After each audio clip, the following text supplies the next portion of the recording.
हम हैं बुरा तो जगत सब बुरा है, ईश्वर दो जाने तिन भी बुरा है। कर्मों को अपने सुधारोगे भाई, तुम पर जुर्म है न ईश्वर खुदाई। निर्मल जिसको होती है सबकी प्रतीति, करे याद सबको चलावे सुरीति। नमस्कार दोस्तों, मैं अविनाश दास रेशनल कबीर यूट्यूब चैनल में आप सबका हार्दिक स्वागत करता हूं। साथियों, यदि चैनल को सब्सक्राइब नहीं किए हैं तो सब्सक्राइब जरूर करें, शेयर करके अपने सभी ग्रुपों में सभी साथियों तक पहुंचाएं। बेल आइकन को प्रेस करें, ऑल नोटिफिकेशन ऑन रखें ताकि हर नया अपडेट आप तक पहुंच सके।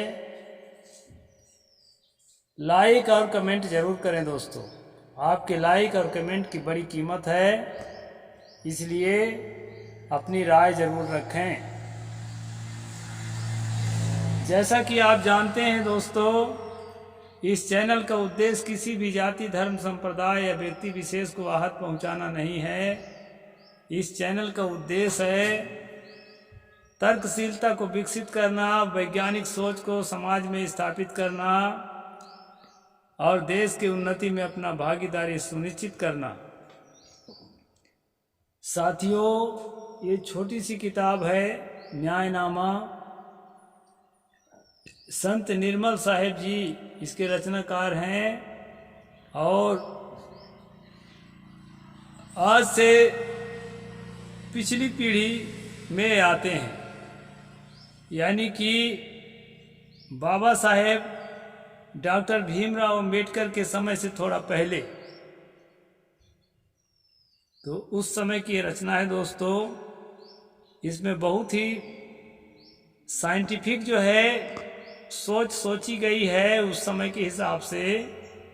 कई बातें आज के विज्ञान से मेल नहीं भी खाएंगी, लेकिन इतना तो कहना पड़ेगा कि अपने समय से हर आदमी बंधा होता है और अपने समय से लेखक 2 कदम आगे है। इसमें पहले मन पर चर्चा करते हैं दोस्तों। हम हैं बुरा तो जगत सब बुरा है, ईश्वर दो जाने तिन भी बुरा है। यहाँ लेखक कहते हैं अगर हम बुरा हैं, बुरा का मतलब होता है हमारे अंदर बुरी मानसिकता का होना। बुरी मानसिकता का मतलब है कि हम अपने समान दूसरे लोगों के लिए क्या सोचते हैं। किसी को अपने से नीच मानना, किसी को तुच्छ मानना, किसी को स्त्री जान करके सताना कि तुम तो औरत हो, अधम से अधम, अधम अति नारी, तुम्हारा कीमत ही क्या है।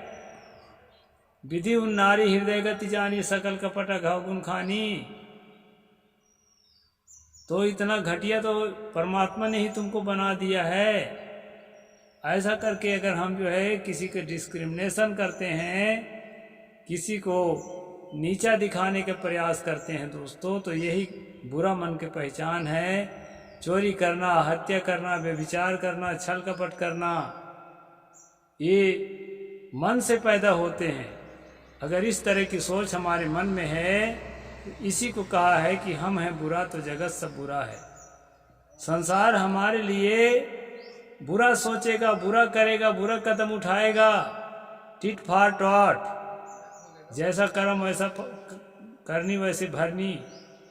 गलत काम करेंगे तो आपके साथ भी गलत होगा, क्योंकि बदले की दुनिया है, कोई आपको बर्दाश्त नहीं करना चाहता।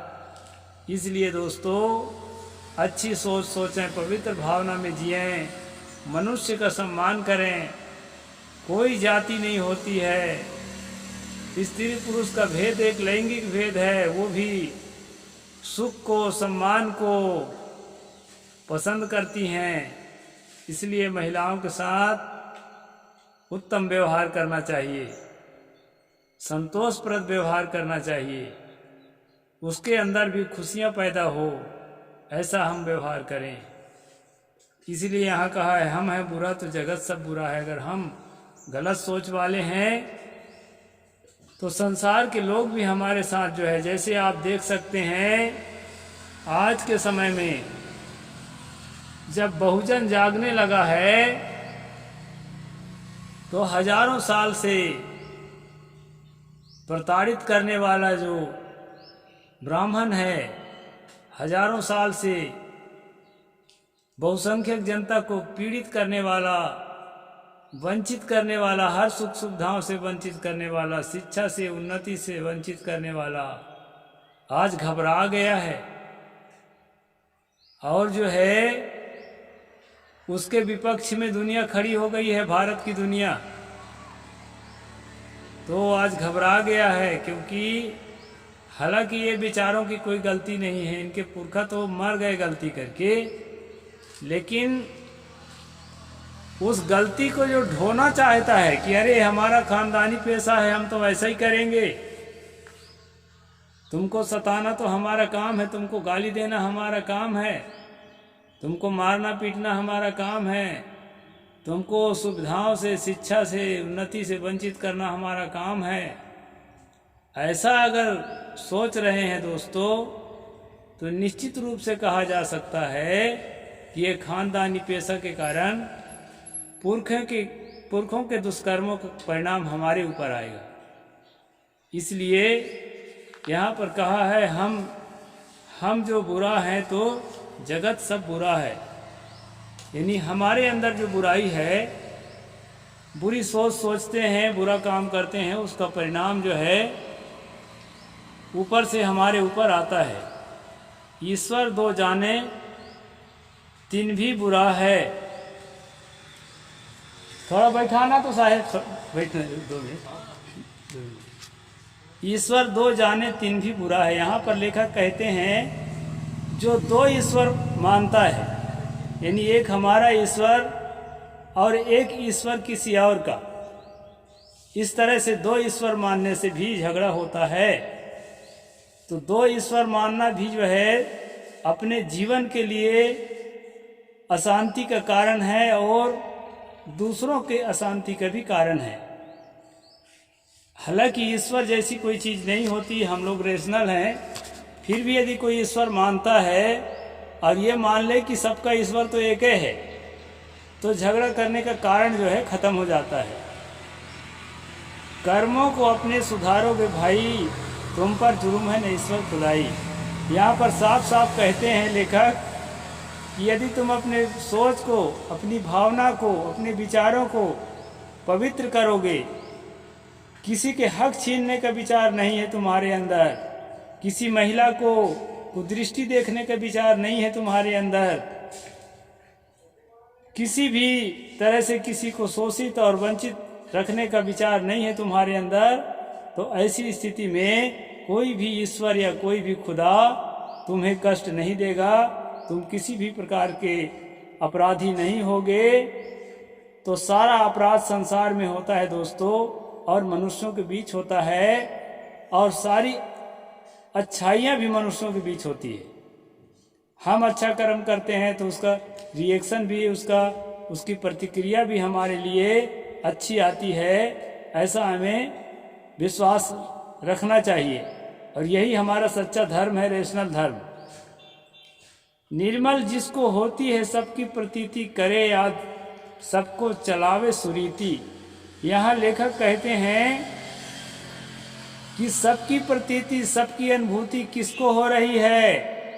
वह कौन है जो सब कुछ को जानता है, दुख को जानता है, सुख को जानता है।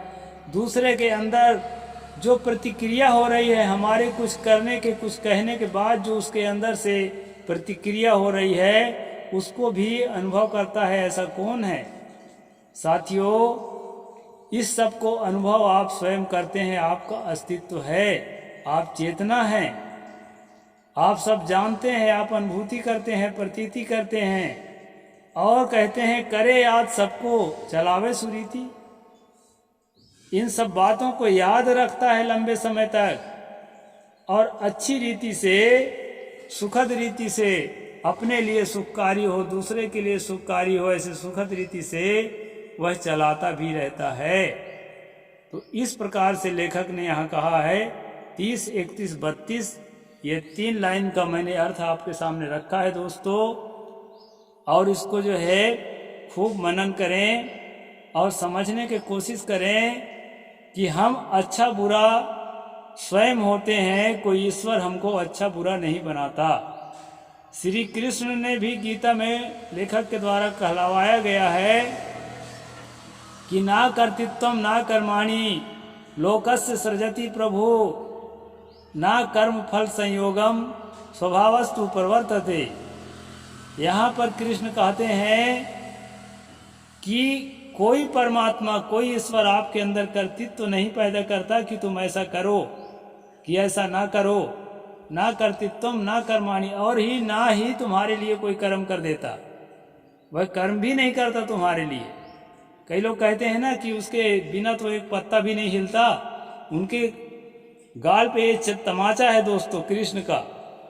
ना कर्माणि लोकस्य सृजति प्रभु, और ना ही वह प्रभु जो है संसार को ही सृजन करता है, बल्कि ये संसार जो है स्वतः निर्मित है, ऑटो क्रिएट है, ऑटो सजेस्ट है, ऑटो रेगुलेट है, स्वयं करता है, स्वयं नियंता है। संसार का कोई अलग से करता नियंता नहीं है। ऐसा कृष्ण ने कहा। ना कर्म फल संयोगम स्वभावस्तु प्रवर्तते, कर्म फल का संयोग भी कोई परमात्मा नहीं करता, अर्थात आपको आपके कर्मों का परिणाम भी कोई परमात्मा नहीं देता है। वह परिणाम जो है स्वाभाविक रूप से अपने आप आपके जीवन में आता है। एक्शन टू रिएक्शन, जैसा संसार के लोगों के साथ आप करेंगे व्यवहार, उसी व्यवहार के हिसाब से अच्छा व्यवहार करेंगे तो अच्छा व्यवहार, बुरा व्यवहार करेंगे तो बुरा व्यवहार, आपके जीवन में संसार की तरफ से रिएक्शन आता है। और यही कर्म फल भोग है दोस्तों। अलग से कोई कर्म फल भोग होता होगा कि नहीं होता होगा, उसके लिए आप जाने। जैसा मेरे समझ में आया और लेखक ने जो लिखा है उसका जैसा मैं अर्थ कर सका वैसा मैंने किया। तो इतना ही बोलूँगा दोस्तों आज। आगे अगला एपिसोड में बताऊँगा। साहेब बंदगी। जय जोहार, जय भीम, जय भारत।